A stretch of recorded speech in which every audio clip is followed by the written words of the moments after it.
Hello and welcome to my channel. Today we are going to be talking about limited palette color studies.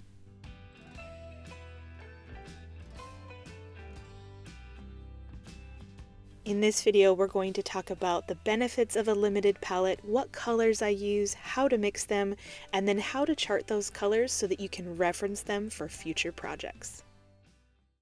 If you have seen my most recent YouTube videos, you'll know that I love my limited palette and it has been very messy. So I just want you to take a moment to appreciate how clean I was able to get this beautiful palette. But in my limited palette, we have cad yellow, quin magenta, cerulean, indigo, and sap green. Those are my preferred colors, and we'll talk about why I like those colors and why I think a limited palette in general is a great idea. But first, let's set up our chart. Because I have 5 colors in my limited palette, I'm going to need 5 boxes going vertically and 5 boxes going horizontally, making up an entire grid of 5 by 5.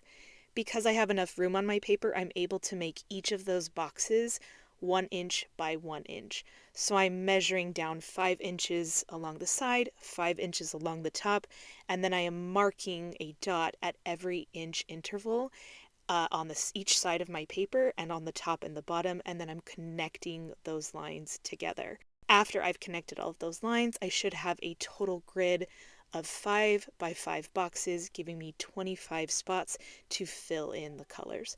So we're going to fill in every single one of those boxes with a completely new and different color, which is one of the reasons I think my way of charting colors in a color chart is a little bit more unique than some that I've seen.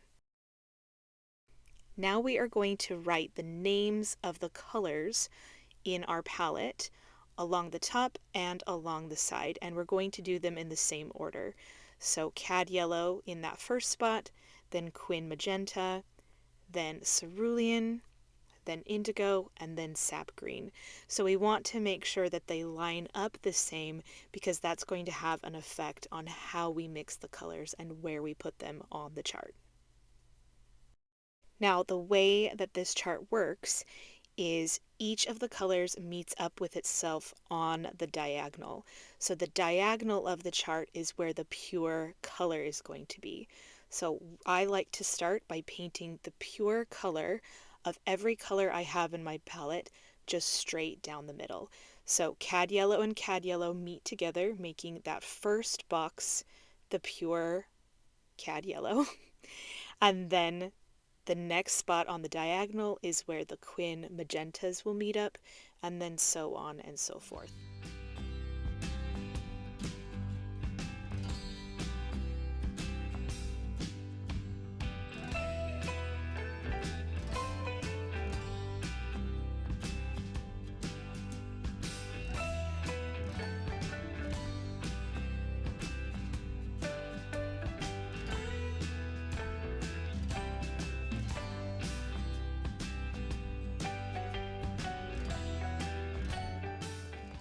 Now that we have filled in the pure colors on the diagonal, we are going to choose whether our horizontal lines or our vertical lines are going to be the dominant color. I've decided that the lines going horizontally are going to be the dominant color, and so I am placing a little dot of color next to each of those color names so that I can remember visually which side is dominant. And this has a big effect because you'll see here, if I put a mixture of yellow and magenta in this square and in this square, they could potentially be the same color. But if yellow going horizontally is dominant and magenta going horizontally is dominant, then each of those squares will have a different color because each one of those colors will get the opportunity to be more dominant. All right, so let's start mixing. We're going to start with this yellow magenta square that has yellow as the dominant color. So I like to make 2 puddles of color, one that is yellow, one that is magenta, making sure to rinse your brush in between so that you're not mixing colors in the wells of color. And then whatever color is the dominant color, I just bring a tiny bit of the secondary color into it, and then I mark that onto the paper. Now, because I don't want to waste paint and move on to yellow and cerulean, I keep those two colors together, and I also mark the dominant magenta with the secondary yellow. So I just move that yellow color that I had mixed up into magenta so that magenta becomes primary and more dominant, and then I will mark that in its spot as well. And you can see between those two colors there's a significant difference. One is leaning more orange and one is leaning more red. I much prefer doing it this way, even though it can be a little bit more complicated, because traditional watercolor color charts, they mix the colors equally and then place that color 2 times on the chart. And so the chart reflects itself on each half, and I never really understood the point of that. So I like doing completely different ratios so that I can get a wider range of the number of colors that I can mix with my limited palette. So because I'm doing it in a dominant and less dominant way, I end up getting 25 unique colors from just 5 colors on my limited palette. And then we can continue down the line of cad yellow being the dominant color, now with cerulean. So that's where that beautiful light, bright chartreuse green came from, with just a tiny bit of cerulean into our cad yellow. And then we move our cad yellow up into a heavier amount of cerulean, and we get this beautiful bright turquoise green. It's just absolutely beautiful. And I love color mixing so much, because the fact that you can take two colors and make a huge spectrum of colors in between, it just blows my mind. And then we just keep repeating the same process. I like to stick with the cad yellow horizontally and vertically until I've finished that color completely, and then I move on to quin magenta, and then the chart just continues to fill up gradually over time. While we fill up the chart, I do want to talk about why I think a limited palette is important.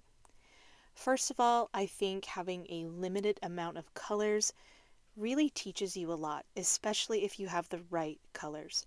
The colors that I have chosen for my limited palette are the cyan, magenta, yellow color theory colors, and I have used cad yellow, cerulean, and quin magenta to represent the CMY color palette.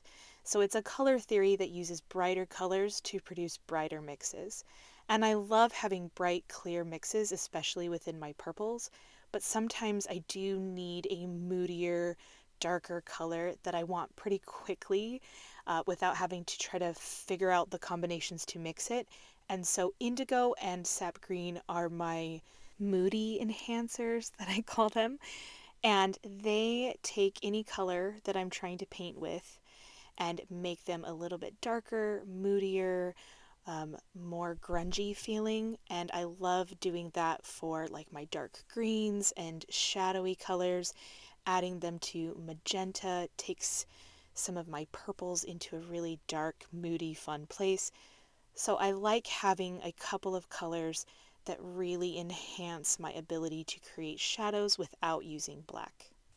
The other reason I really enjoy having a limited palette is I think it makes all of my paintings very cohesive. There is no oddball color that doesn't fit, because every color that I'm using, I'm mixing together with itself and with all of the other colors on my palette, and it ends up looking very cohesive. Now I'm just going to wipe my palette so I have enough room to mix all of my colors adequately. Just a quick swipe should take that off. Now we're going to focus on magenta, going horizontally and vertically. The first spot is magenta with cerulean, and magenta is dominant. So I made my puddle of magenta, my puddle of cerulean, and then I'm just bringing a tiny dab of that cerulean into the magenta until I feel like there's enough of a mixture that the cerulean is definitely present, but that the magenta is definitely dominant.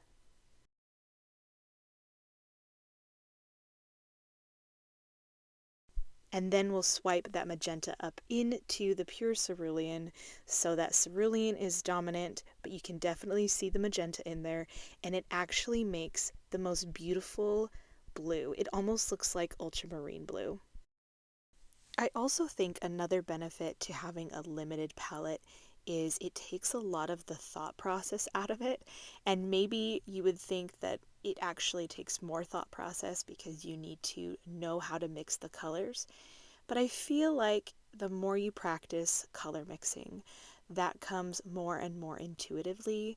And then once you only have 5 colors to choose from when you're painting trees, or you're painting a barn, or you're painting a flower, it comes more natural and it's a little bit easier to move quicker because sap green and magenta will mix to make muddy colors, perfect for dirt, perfect for a red brick house. You can also have this color chart as a reference so that when you're painting, you can say, okay, how do I get to this beautiful bright green color that I want? And then you can see the different ways and the different color combinations that can get you to that bright green. Or what color should I add to make this a moody green? Oh, it's magenta. Those are the types of things that a color chart is useful for, but I also think just having a limited palette reduces the number of choices you actually have to make, on top of it making your entire painting look a lot more cohesive. Keep filling in the chart using the same process, making sure you're putting the dominant color in the right spot. And then I'm going to see you at the end of the video and show you a fun exercise you can do with the leftover paint that is on your tray after we do the full color chart.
And that is our color chart completely finished. 25 unique and beautiful colors from only 5 colors. But now comes the fun part. We are going to take our color mixing to the next level because within those 25 colors, there's actually a wide spectrum of colors in between that we haven't actually seen yet in our color chart. So here I'm marking my primary colors, which are the yellow, magenta, and cyan. And then these are indigo and sap green, which I call my moody enhancers because they make everything a little bit darker, a little bit more moody. And then I want you to pick up your paintbrush and I want you to just blend all the colors on your palette together. And then I want you to make a mark on your paper and see what it looks like. And then add another color, add more blue, add more green, add more yellow, magenta. Keep mixing and playing with the colors and see what different creations and combinations and depth of color that you can make just by randomly picking up new colors and adding them to the puddle. This is one of my favorite activities when I am color charting in general because I like to see how many different colors I can create. I want to create an olive green, a gray, a black, different shades of brown, different shades of purple, and I just have one major puddle and I keep adding different colors to it and see what I get. And then if it leans toward one color and I know another color is going to change it, I'll add that color. Just make sure to make a swatch of any color that you mix, even if you think it's not pretty or it's similar to another color, because like I said, color is such a wide spectrum. We're not going to be able to adequately chart every single color we can make on the 25 perfect squares. But we can have fun making swatches on the side and seeing all of the different colors we can make. And they always tend to lean a bit more moody in this exercise, which I particularly love because I feel like sometimes the moody, deep, dark colors are the hardest to mix, but they are the easiest to mix in this exercise. So it's really fun to just not think about it, keep adding color, and not caring what the result is. It's just an experiment to kind of play and see what you come up with.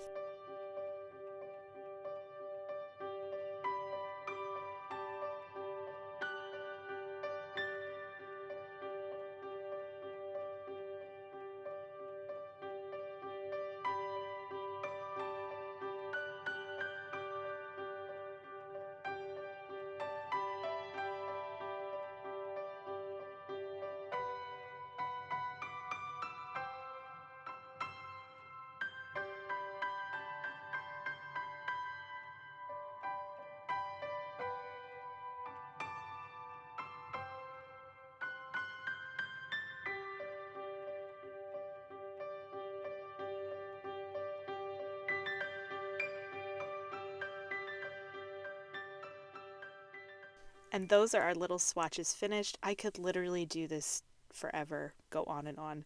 But I have to stop at some point, and I love that I can see so many grays and blacks and browns in those little swatches as well.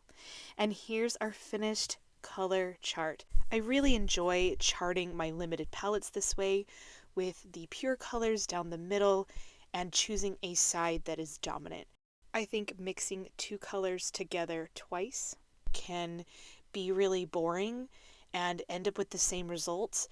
So if we can choose to have one color dominant on one side and secondary on the other side, it just makes the whole color charting process so much more dynamic and special, and we can see the varieties within two colors. And this just increases when we are able to combine all of these different colors together, including complementary colors, to get lots of different browns and grays and blacks that will just enhance all of our paintings. Thank you so much for being here today while we painted this color study of a limited palette.